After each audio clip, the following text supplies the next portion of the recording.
Boxing fans, drama addicts, and messy Twitter detectives, grab your popcorn and tighten your laces, because what just went down at the Claressa Shields press conference might have been more violent than anything we're going to see in the actual fight. Yes, the GWOAT herself didn't just show up, she showed up. And Lani Daniels' few sis got verbally KO'd before she even had a chance to wrap her hands. What started as a typical face-off turned into a live humiliation session as Claressa grabbed the mic, stared Lani straight in the soul, and dropped a line that made the entire room gasp louder than a TKO replay. "I'm not just levels above you. I'm the blueprint your trainers copy." Mic drop. Silence. Then chaos. Cameras flashed. Reporters choked. Lani? She looked like someone had slapped her across the ego with a leather glove. And the best part? It was all caught on camera, and it's already viral. So, what led to this savage takedown? Why did Claressa go off script? And who leaked what Lani allegedly said backstage? Oh honey, we've got all the receipts. Let's get into it. Because the real punches were thrown long before fight night. This is Gossip Spill vibe, and if you thought a simple face-off was all that would come out of the Claressa Shields versus Lani Daniels press conference, think again. What happened on that stage wasn't just a promotional pit stop. It was an emotional beatdown. A strategic verbal decapitation. A career-shaking takedown that left Lani Daniels staring into the abyss, while Claressa Shields reminded everyone exactly why she's called the GWOAT. It wasn't supposed to be like this. The venue was packed, sports journalists, influencers, fight fans, even a few sponsors in the front row. Everyone expected a respectful exchange. A few competitive jabs. Some good pre-fight hype. Instead, they witnessed what might go down as the most humiliating moment of Lani Daniels' career and the most savage thing Claressa Shields has ever said on a live mic. But before we get to that moment, the one that made the entire press room gasp, let's talk about how we got here. Because this wasn't random. This wasn't accidental. This wasn't spur-of-the-moment heat. No. This was a cold, calculated, surgical strike. And the roots of it run deep. Lani Daniels has been quietly building her name over the last couple of years. New Zealand's golden girl. Classy. Disciplined. Undefeated in her last 9 bouts. But that calm exterior? It masks a slow-burn arrogance that's been poking the bear for months. Every time her name was mentioned next to Claressa Shields, she smiled just a little too much. Her quotes were always respectful, but only on the surface.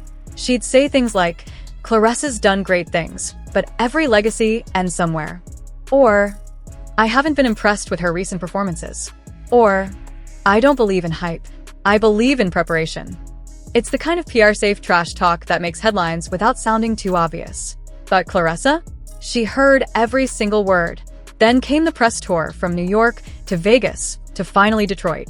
Claressa's home turf. Lani had been composed. Her media game tight.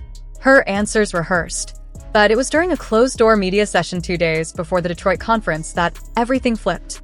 According to multiple witnesses, Lani was overheard telling a stylist off-camera, "Claressa's too worried about her brand. She's more influencer than fighter now." That one line, it traveled like wildfire. And it hit Claressa's camp like a thunderclap. Sources say Claressa threw out her entire media plan for the press conference that day. Her only instruction to her team was simple: let her talk first. So there they were, sitting on opposite ends of the table. Microphones hot, cameras rolling, the crowd leaning in. Lani opened with her usual routine, smiling, polished, lightly provocative. She said, "I've come a long way to be here. I respect Claressa, but I didn't fly across the world to bow down. I'm here to win." The crowd gave a polite murmur, a few nods. The journalists scribbled it down like they always do. And then Claressa picked up her mic. She didn't raise her voice. She didn't need to. With the calm of a veteran who's been here too many times to flinch, she said, "You didn't come here to bow down because you've been bowing behind my back, copying everything I've done, studying me in silence, preparing to beat me using the very blueprint I created." Silence. Then chaos. The press conference froze for a second. Lani blinked. The crowd looked at each other. Then the photographers started snapping, because the expression on Lani Daniels' face was the exact moment humiliation hit her like a freight train. Claressa continued, "I'm not just your opponent. I'm your syllabus. Your coach didn't prepare you to beat me. He prepared you to imitate me. And guess what? I don't lose to my shadow." That was it. The knockout before the fight. Lani's composure cracked for the first time in her public career. Her jaw tightened. Her eyes shifted. She reached for her water bottle, like she suddenly needed something to do with her hands. Twitter caught it immediately. Within minutes, the clip was online. Claressa just murdered her with a paragraph. One post said, "Lani Daniels just became a meme," said another. The moment went viral before the presser even ended. Used her now iconic quote, "I'm your syllabus," and turned it into a hook for a parody drill rap. It trended for 8 hours straight. Even fellow fighters began chiming in. One MMA champion posted, "Charlora just verbally submitted her. Tap out, sis." A retired boxing legend tweeted, "Back in my day, we had to wait for weigh-ins to humiliate someone. This new generation does it on live streams." Meanwhile, fight promoters were scrambling to spin the narrative into something they could still sell. Because while the drama had gone nuclear, ticket sales had skyrocketed. One source close to the ticketing team said, "We saw a 27% spike in VIP package sales within 36 hours of the press conference. People want to see if Lani can back anything up, or if she's just another named Claressa Berries." But not all press is good press. A handful of activists began criticizing the narrative being pushed online, arguing that Lani Daniels was being cyberbullied, that the culture around female fighters was becoming too toxic. A change. Org petition even launched demanding a fairer, more respectful tone in sports journalism. It got 500 signatures in its first day, and was then promptly ratioed into the dirt by people commenting, "Y'all clearly didn't see the video." And yet, in the middle of it all, Lani herself remained silent. Not a single post. Not a single statement. Not even a gym video. It was as if she'd vanished. And that, of course, only made things worse, because when the internet doesn't hear from you, it writes the story for you. The story being written now is one of defeat, not in the ring, but in reputation. And as fight night approaches, the stakes couldn't be higher. What was supposed to be a routine press conference has now set the tone for something far bigger than boxing. It's become personal. It's become public. And according to one anonymous member of Claressa's entourage, it's only the beginning. She went easy on her. That wasn't even the real drag. If she wants to run her mouth again, Claressa's got receipts from way back. Receipts, plural. That's exactly where part 3 picks up, because while Claressa's focus seems to be on the ring, word on the street is she's holding back. Messages, recordings, even footage that could expose exactly how this rivalry started and what Lani has been saying behind closed doors. This might not just be a fight. This might be the slow public unraveling of a fighter who wasn't ready for the spotlight she begged for. And if the leaks keep coming, the crowd might not even need a knockout in the ring to declare a winner. What started as a clapback at a press conference has now spiraled into a full-on narrative war. And Lani Daniels is stuck in the middle of a spotlight she never asked for. Or perhaps more accurately, one she underestimated. Because if she thought a little shade thrown in interviews would earn her attention, she was right, just not the kind she can walk away from. According to a verified sports blogger with long-standing ties to Claressa Shields' team, there are screenshots, private texts, and even a recorded Zoom call where Lani Daniels allegedly mocked Claressa's previous opponents, calling them B-list amateurs hyped by American media. One particular message reportedly reads, "They spoon-fed her a legacy. I earned every bruise." If those receipts exist, and if Claressa decides to release them, it's game over. And it might already be starting. Less than 48 hours after the press conference implosion, an Instagram account with over 300,000 followers posted an audio snippet with the caption, "Lani been talking reckless. Here's proof." The clip features a voice that sounds strikingly similar to Lani's, saying, "She acts like the belts make her special. Take away the cameras and what is she? Just another loudmouth with a padded record." It hasn't been authenticated, but the damage was done.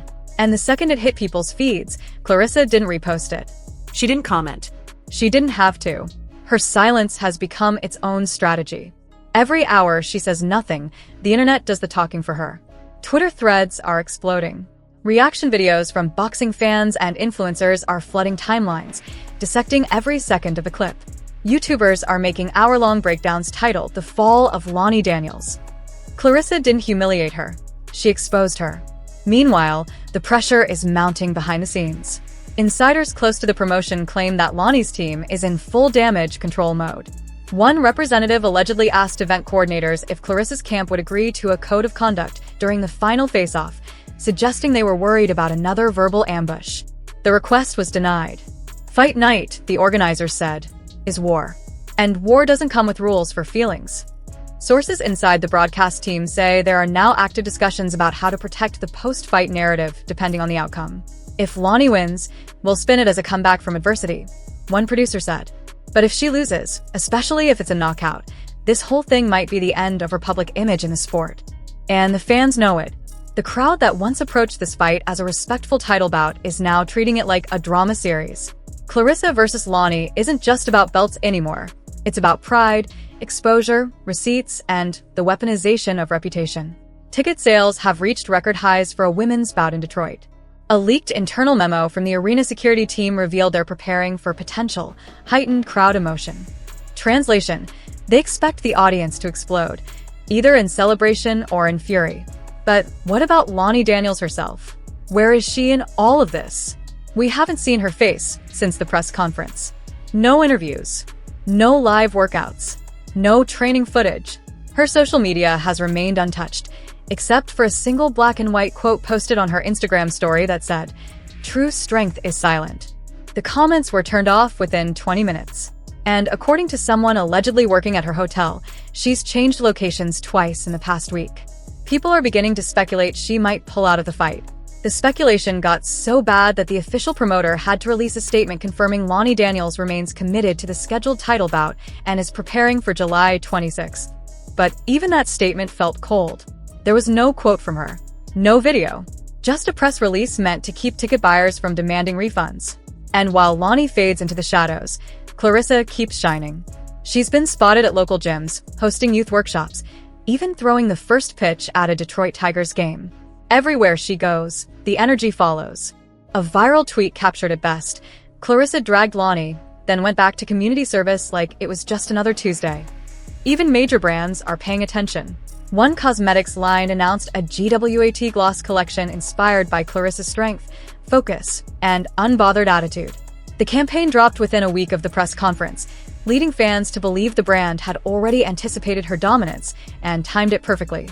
Lani, once rumored to have her own fitness deal in the works, is now watching that opportunity evaporate quietly behind the scenes.